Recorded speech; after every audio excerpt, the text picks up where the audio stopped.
Hello students, ഇന്ന് മുതൽ നമ്മൾ മൂന്നാമത്തെ മൊഡ്യൂളിലേക്കാണ് കടക്കുന്നത്. മൂന്നാമത്തെ മൊഡ്യൂളിൻ്റെ പേര് സോഷ്യൽ ഗ്രൂപ്പ്. അപ്പോൾ സാമൂഹ്യ ഗ്രൂപ്പുകളെ കുറിച്ചാണ് നമ്മളിതിൽ പഠിക്കാൻ പോകുന്നത്. അപ്പോൾ അതിൻ്റെ ഗ്രൂപ്പ് എന്താ, ഗ്രൂപ്പിൻ്റെ ഡെഫിനിഷന്, മീനിങ്, ക്യാരക്ടറിസ്റ്റിക്സ് ഒക്കെയാണ് ഇന്നത്തെ ക്ലാസ്സിൽ ഡിസ്കസ് ചെയ്യുന്നത്. അപ്പോൾ നമുക്ക് ഇന്നത്തെ ക്ലാസ്സിലേക്ക് കടക്കാം. എല്ലാവരും ആദ്യത്തെ ഹെഡിങ് ശ്രദ്ധിക്കുക, ഗ്രൂപ്പ്. അപ്പോൾ എന്താണ് ഗ്രൂപ്പ് എന്നുള്ളതാണ് നമ്മൾ പറയാൻ പോകുന്നത്. അപ്പോൾ മനസ്സിലാക്കുക, മനുഷ്യ ജീവിതത്തിൻ്റെ, മനുഷ്യ സമൂഹത്തിൻ്റെ ഏറ്റവും പ്രധാനപ്പെട്ട ഭാഗമാണ് ഗ്രൂപ്പുകൾ എന്ന് പറയുന്നത്. മനുഷ്യന് ഒറ്റയ്ക്ക് ജീവിക്കാൻ പറ്റൂല. പലപ്പോഴും അവൻ ഗ്രൂപ്പായിട്ട് പല കാര്യങ്ങളും എന്ത് ചെയ്യുന്നുണ്ട്. അപ്പോൾ മനുഷ്യനെ സംബന്ധിച്ച് അവന് പല കാര്യങ്ങളും ചെയ്യാനായിട്ട് ഗ്രൂപ്പായിട്ടാണ് പ്രവർത്തിക്കേണ്ടത് അല്ലേ. പല ഗ്രൂപ്പിലും മനുഷ്യന്മാർ അംഗങ്ങളാണ് എന്നെന്ത് ചെയ്യുക, മനസ്സിലാക്കുക. അപ്പോൾ എന്താണ് ഗ്രൂപ്പ് എന്ന് ചോദിച്ചാൽ, പരസ്പരം ബന്ധമുള്ള ഒരു കൂട്ടം ആളുകളെയാണ് നമ്മൾ ഗ്രൂപ്പ് എന്ന് പറയാം. അപ്പോൾ പരസ്പരം ബന്ധമുള്ള ഒരു കൂട്ടം ആൾക്കാരായിരിക്കും. അവർ തമ്മിൽ നിരന്തരം ആശയവിനിമയം, പരസ്പര സ്വാധീനമൊക്കെ ഉണ്ടാകുന്നുള്ളതാണ് ഒരു ഗ്രൂപ്പിൻ്റെ ഏറ്റവും വലിയ പ്രത്യേകത. അപ്പോൾ പരസ്പരം ബന്ധമുള്ള ഒരു കൂട്ടം ആളുകളെയാണ് നമ്മൾ ഗ്രൂപ്പ് എന്ന് വിളിക്കാറുള്ളത്. അവർ തമ്മിൽ തുടർച്ചയായിട്ടുള്ള ഇടപെടൽ നടക്കുന്നുണ്ട്, തുടർച്ചയായിട്ടുള്ള ആശയവിനിമയം ഉണ്ടാവും, അവർ തമ്മിൽ പരസ്പര സ്വാധീനം ഒക്കെ ഉണ്ടാകുന്നുള്ളതാണ് ഒരു ഗ്രൂപ്പിൻ്റെ പ്രത്യേകതയായിട്ട് നിങ്ങൾ എന്ത് ചെയ്യേണ്ടത്, മനസ്സിലാക്കേണ്ടത്. അപ്പോൾ ഈ ഗ്രൂപ്പുകൾ എന്തിനാന്ന് വെച്ചാൽ, സമൂഹത്തിൽ മനുഷ്യൻ്റെ പല ആവശ്യങ്ങൾ നിറവേറ്റാൻ, അതുപോലെ തന്നെ സാമൂഹ്യവൽക്കരണത്തെ ഒക്കെ സഹായിക്കുന്ന ഒരു പ്രധാനപ്പെട്ട സംവിധാനമാണ് ഗ്രൂപ്പുകൾ എന്നുള്ളത് എന്ത് ചെയ്യുക, മനസ്സിലാക്കി വെക്കുക. അപ്പോൾ കുടുംബം എന്ന് പറയുന്നത് ഒരു സോഷ്യൽ ഗ്രൂപ്പാണ്, ഒരു സാമൂഹ്യ ഗ്രൂപ്പാണെന്ന് മനസ്സിലാക്കുക.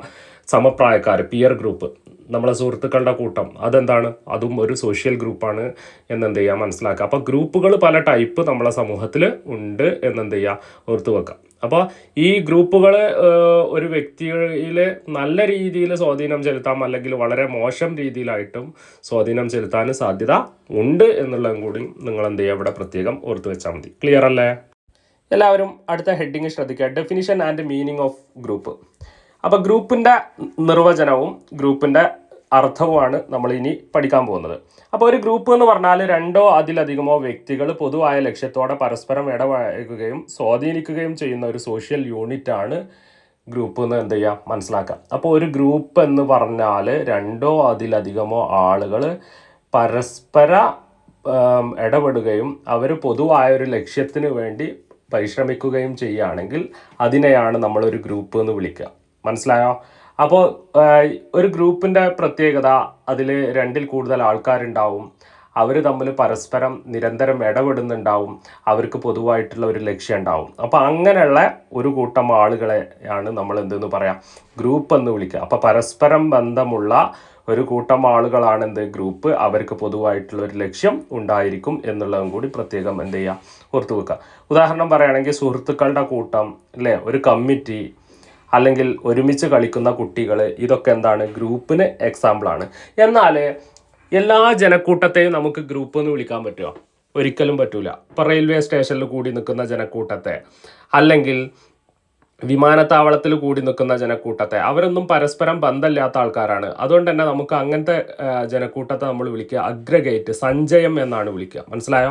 അഗ്രഗേറ്റ് എന്ന് പറയുന്നത് ഒരു സ്ഥലത്ത് ഉണ്ടായിരിക്കുന്ന ആളുകളുടെ കൂട്ടത്തെയാണ് നമ്മൾ അഗ്രഗേറ്റ് എന്ന് വിളിക്കുക. അപ്പോൾ ഉദാഹരണം, വിമാനത്താവളത്തിൽ കൂടി നിൽക്കുന്ന യാത്രക്കാർ എന്തിന് എക്സാമ്പിളാണ്? അഗ്രഗേറ്റിന് എക്സാമ്പിളാണ്. എന്നാൽ ഗ്രൂപ്പിന് അങ്ങനെയല്ല. ഒരു ഗ്രൂപ്പ് എന്ന് പറഞ്ഞാൽ അവർ തമ്മിൽ നിരന്തരം പരസ്പര ബന്ധം ഉണ്ടാവും, അതുപോലെ തന്നെ അവർക്ക് പൊതുവായിട്ടുള്ള ഒരു ലക്ഷ്യം ഉണ്ടാവും. അപ്പോൾ പൊതുവായ ഒരു ലക്ഷ്യമുള്ള, നിരന്തരം പരസ്പര ബന്ധമുള്ള ഒരു കൂട്ടം ആളുകളെയാണ് നമ്മൾ എന്തെന്ന് വിളിക്കുക, ഗ്രൂപ്പ് എന്ന് വിളിക്കുക. മനസ്സിലായിട്ടുണ്ടല്ലോ?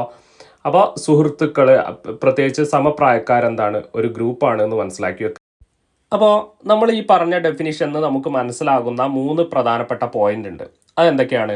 Group is a social unit. Group എന്ന് പറഞ്ഞാൽ അത് സമൂഹത്തിൻ്റെ ഒരു അടിസ്ഥാന യൂണിറ്റ് ആയിട്ട് നമുക്ക് എന്ത് ചെയ്യാൻ പറ്റും, കണക്കാക്കാൻ പറ്റും. അതായത് ഗ്രൂപ്പ് എന്ന് പറഞ്ഞാൽ ഒരുപാട് ഗ്രൂപ്പുകൾ ചേരുന്നതാണ് സമൂഹം. അപ്പോൾ ഗ്രൂപ്പ് ഒരു സോഷ്യൽ യൂണിറ്റ് ആണ്, അതൊരു സാമൂഹ്യ യൂണിറ്റ് ആണെന്ന് മനസ്സിലാക്കുക. ഒരുപാട് ഗ്രൂപ്പുകൾ ചേരുന്നതാണ് നമ്മളെ സമൂഹം എന്നെന്ത് ചെയ്യുക, മനസ്സിലാക്കുക. നമ്മളെ സമൂഹത്തിൽ പലതരത്തിലുള്ള ഗ്രൂപ്പുകൾ ഉണ്ട് എന്നുള്ളതും കൂടി ഓർക്കുക. കുടുംബം, സമപ്രായക്കാർ, രാഷ്ട്രീയ പാർട്ടി അല്ലേ, ഇങ്ങനെ ധാരാളം ഗ്രൂപ്പുകൾ, പല കമ്മിറ്റികൾ, ഇങ്ങനെ ധാരാളം ഗ്രൂപ്പുകൾ നമ്മളെ സമൂഹത്തിൽ ഉണ്ട് എന്ന് മനസ്സിലാക്കുക. അപ്പോൾ ഗ്രൂപ്പ് എന്താണ്?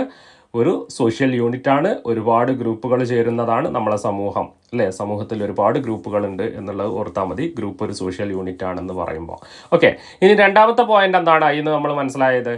More than one individual. ഒരു ഗ്രൂപ്പ് ആവണമെന്നുണ്ടെങ്കിൽ ഒരാൾ പോരാ, മിനിമം 2 ആൾ അല്ലെങ്കിൽ 2-ൽ കൂടുതൽ ആൾക്കാരുണ്ടെങ്കിലേ ഒരു ഗ്രൂപ്പ് ആവുള്ളൂ. ഇനി ഗ്രൂപ്പുമായി ബന്ധപ്പെട്ട മൂന്നാമത്തെ പ്രധാനപ്പെട്ട പോയിന്റ്, ഇന്ററാക്ഷൻ ഈസ് എസെൻഷ്യൽ. ഒരു ഗ്രൂപ്പിൽ പരസ്പരം ഇടപെടൽ, പരസ്പര ബന്ധം അത്യാവശ്യമാണ്. മനസ്സിലായോ? അപ്പം 2 അതിൽ കൂടുതലോ ആൾക്കാർ മാത്രം പോരാ, അവർ തമ്മിൽ എന്തും കൂടി വേണം, പരസ്പര ബന്ധം ഉണ്ടെങ്കിൽ അതെന്ത് ചെയ്യുള്ളൂ, ഒരു ഗ്രൂപ്പായിട്ട് മാറുള്ളൂ. ഗ്രൂപ്പ് ഒരു സോഷ്യൽ യൂണിറ്റ് ആണെന്നും കൂടി ഓർത്ത് വെക്കുക. ക്ലിയർ അല്ല? എല്ലാവരും അടുത്ത ഹെഡിങ് ശ്രദ്ധിക്കുക. Characteristics of group. ഒരു ഗ്രൂപ്പിൻ്റെ സവിശേഷതകളാണ് നമ്മളിനി പഠിക്കാൻ പോകുന്നത്. അപ്പം ഗ്രൂപ്പിൻ്റെ പ്രധാനപ്പെട്ട പ്രത്യേകതകൾ ഓരോന്നായിട്ട് നമുക്ക് പറയാം. ഒന്ന്, കോമൺ ഗോൾസ്.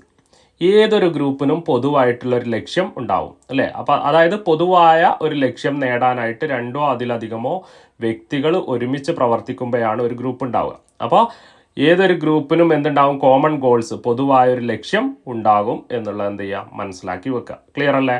ഇനി ഗ്രൂപ്പിൻ്റെ രണ്ടാമത്തെ സവിശേഷത, ഇൻ്റർ പേഴ്സണൽ കമ്മ്യൂണിക്കേഷൻ, അല്ലേ? ഒരു ഗ്രൂപ്പിലെ അംഗങ്ങൾ തമ്മിൽ പരസ്പരം സ്ഥിരമായിട്ടുള്ള ഒരു ആശയവിനിമയവും പരസ്പര ബന്ധവും പരസ്പര ഇടപെടലും നടക്കും. അപ്പോൾ ഒരു ഗ്രൂപ്പിലെ അംഗങ്ങൾ തമ്മിൽ പരസ്പരം സ്ഥിരമായിട്ട് ആശയവിനിമയം നടത്തുകയും ആശയങ്ങൾ പങ്കുവെക്കുകയും ചെയ്യുന്നതാണ് ഗ്രൂപ്പിൻ്റെ രണ്ടാമത്തെ പ്രത്യേകത. അവർ തമ്മിൽ അങ്ങോട്ടും ഇങ്ങോട്ടും കമ്മ്യൂണിക്കേഷൻ നടക്കാറുണ്ട്. ഒരു ഗ്രൂപ്പിലെ വ്യത്യസ്ത അംഗങ്ങൾ തമ്മിൽ അങ്ങോട്ടും ഇങ്ങോട്ടും കമ്മ്യൂണിക്കേഷൻ, ആശയവിനിമയം നടക്കണം, അവർ തമ്മിൽ ബന്ധം വേണം എന്നുള്ളതാണ് ഗ്രൂപ്പിൻ്റെ രണ്ടാമത്തെ പ്രത്യേകത. ഇനി ഒരു ഗ്രൂപ്പിൻ്റെ മൂന്നാമത്തെ പ്രത്യേകത, ഷെയർഡ് ഐഡൻറ്റിറ്റി, അല്ലേ? ഏതൊരു ഗ്രൂപ്പിനും പൊതുവായിട്ടുള്ള ഒരു ഐഡൻറ്റിറ്റി ഉണ്ടാവും, അല്ലേ? പങ്കുവെക്കുന്ന ഐഡൻറ്റിറ്റി ഉണ്ടാവും. അതെന്താണ്? അംഗങ്ങൾക്ക് തങ്ങളെല്ലാവരും ഒരു പ്രത്യേക ഗ്രൂപ്പിൻ്റെ ഭാഗമാണ് എന്നുള്ള ഒരു ബോധം ഉണ്ടാവും, അല്ലേ? അപ്പോൾ നമ്മളൊക്കെ ഒന്നാണ് എന്നുള്ള ഒരു ബോധം ഏത് ഗ്രൂപ്പിലെയും അംഗങ്ങൾക്ക് ഉണ്ടാവും. അതാണ് ഷെയർഡ് ഐഡൻറ്റിറ്റി കൊണ്ട് ഉദ്ദേശിക്കേണ്ടത്. ഒരു ഗ്രൂപ്പിലെ അംഗങ്ങൾക്ക് ഞങ്ങളൊക്കെ ഒന്നാണ്, നമ്മളൊന്ന് എന്നുള്ള ഒരു ബോധം ഉണ്ടായിരിക്കും. അതിനെയാണ് നമ്മൾ ഷെയർഡ് ഐഡൻറ്റിറ്റി എന്ന് പറയുന്നത്. അത് ഏതൊരു ഗ്രൂപ്പിനും ഉണ്ടായിരിക്കും. നാലാമത്തെ കാര്യം, സോഷ്യൽ ഇൻ്റർ ഡിപ്പെൻഡൻസ്. ഒരു ഗ്രൂപ്പിലെ അംഗങ്ങൾ തമ്മിൽ അങ്ങോട്ടും ഇങ്ങോട്ടും പരസ്പരം ആശ്രയിക്കുന്നുണ്ട് എന്നുള്ളതും കൂടി ഓർത്തു വെക്കുക. അപ്പോൾ സോഷ്യൽ ഇൻ്റർ ഡിപ്പെൻഡൻസ്, ഓരോ അംഗത്തിൻ്റെയും പ്രവർത്തനം മറ്റ് അംഗങ്ങളുടെയും ഗ്രൂപ്പിൻ്റെ ഫലങ്ങളെയൊക്കെ എന്ത് ചെയ്യുന്നുണ്ട്, സ്വാധീനിക്കുന്നുണ്ട്.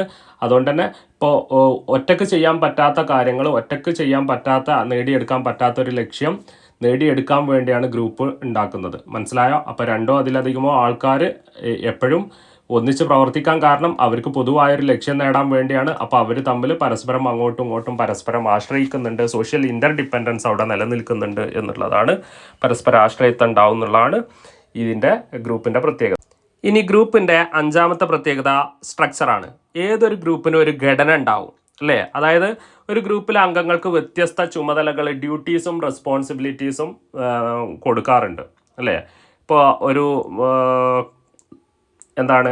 ഒരു ക്ലബ്ബാണെങ്കിൽ അല്ലെങ്കിൽ ഒരു റെസിഡൻസ് അസോസിയേഷൻ ആണെങ്കിൽ അതിന് പ്രസിഡൻ്റ് ഉണ്ടാകും, അതിൻ്റെ സെക്രട്ടറി ഉണ്ടാവും, അതിന് മറ്റു ചുമതലകളെ വഹിക്കുന്ന ആൾക്കാരൊക്കെ ഉണ്ടാവും, ട്രഷറർമാരുണ്ടാവും. ഇങ്ങനെ പല ചുമതലകൾ നിർവഹിക്കുന്ന പല വിഭാഗം ആളുകളും ഓരോ അംഗങ്ങൾക്കും പ്രത്യേക ചുമതലകൾ നൽകുന്ന ഒരു രീതി ഏതൊരു ഗ്രൂപ്പിനും ഉണ്ടായിരിക്കും. അപ്പോൾ ഏതൊരു ഗ്രൂപ്പിനും ഒരു പ്രത്യേക സ്ട്രക്ചർ, ഘടന ഉണ്ടായിരിക്കും എന്നുള്ളതും കൂടി നമ്മൾ എന്ത് ചെയ്യുക, മനസ്സിലാക്കി വെക്കുക. അപ്പോൾ ഇത്രയൊക്കെ കാര്യങ്ങളാണ് നമുക്ക് ഇന്നത്തെ ക്ലാസ്സിൽ പഠിക്കാനുള്ളത്.